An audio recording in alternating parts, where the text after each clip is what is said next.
இவனுக்கு கணக்கு என்ன? ஒரு ஓட்டுக்கு ஒரு பித்தளை கூட, ஒரு பித்தளை சொம்பு, ஒரு பித்தளை பாலான்னு தானப்பா போட்டுருக்கானுங்க. இவனுக்கு ரேஞ்சுக்கு அதை ஒரு நாள் பிசினஸ் ஆக்கி கரெக்ஷன் பண்ணிட்டானுங்க. அவனுக்கு ரேஞ்சுக்கு அதை 5 வருஷம் பிசினஸ் ஆக்கி லஞ்சம் மேல கரெக்ஷன் பண்ணிட்டு இருக்கானுங்க. இவனுங்களை கொள்ளையடிக்கிறதுல தப்பே இல்ல. இவனுங்களை அண்டா குண்டாலா அப்பா இப்ப 1000 2000 5000 10,000 அப்படின்ட்டு சும்மா ஏறிக்கிட்டே போகுது. அதை வேறு வழியில் கலெக்ஷன் பண்ணிடுவாங்கல்ல. தொகுதிக்கு நல்லது செஞ்சால் மக்கள் தானாக ஓட்டு போடுவாங்கள்ல. வீட்டில் இருந்தால் கூட ஓட்டு போடுவாங்க. நான் ஓட்டு கேட்க கூட போக தேவையில்லை இல்லை.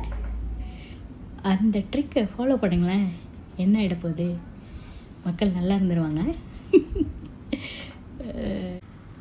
நான் இருக்கிற தொகுதியிலைங்க எங்களுடைய வீதிக்கு 5-6 வருஷமாக மின் விளக்கு இல்லை. வெறும் மின் கம்பங்கள் போகிறதுக்கே அத்தனை வருஷம் ஆச்சு. அதுக்கப்புறம் டியூப்லைட்டை மாட்டுறதுக்கு மட்டும் ஒரு கிராம சபையாக போய் அவங்களுக்கு இவங்களுக்கு மனு கொடுத்து இதோ போடுறேன் அதோ போடுறமாங்க போட மாட்டாங்க. டியூப்லைட் கூட போடலைங்க.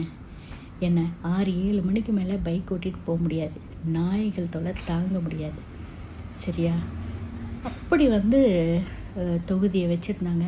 ஆனால் ஒன்று நீங்கள் பார்க்கணும், நம்மளுடைய சிஸ்டம் மாதிரி எங்கேயுமே கிடையாது. அப்படி தான் நான் சொல்லுவேன்.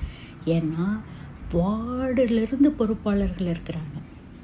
அந்த ஊராட்சி வரைக்கும், நகராட்சி வரைக்கும், அப்புறம் தலைமைச் செயலகம் வரைக்கும் அப்படின்னு சொல்லிட்டு அவ்வளவு சின்ன இடத்துலேருந்து பெரிய தமிழ்நாடு முழுக்க வரைக்கும் பொறுப்புகள் இருக்குது. அதுக்குன்னு ஆளுங்க இருக்காங்க. ஒரு கட்சியிலையும்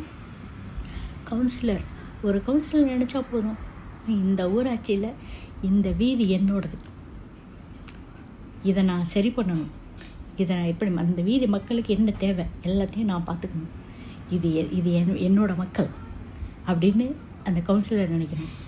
அதே மாதிரி அந்த ஊராட்சி தலைவர் இது என் ஊர் மக்களுக்கு என்ன வேணும் அப்படின்னு கவுன்சிலெலாம் கூப்பிட்டு வச்சு பேசி உங்கள் தொகுதியில் உங்கள் வீதியில் இருக்கிற எல்லாத்தையும் கலெக்ட் பண்ணிவிட்டு வாங்க. செய்யலாம் இல்லை? அதுக்கு தானே உங்களுக்கு சம்பளம் பதவி எல்லாம் இருக்குது இல்லை? செய்யுங்களேன்.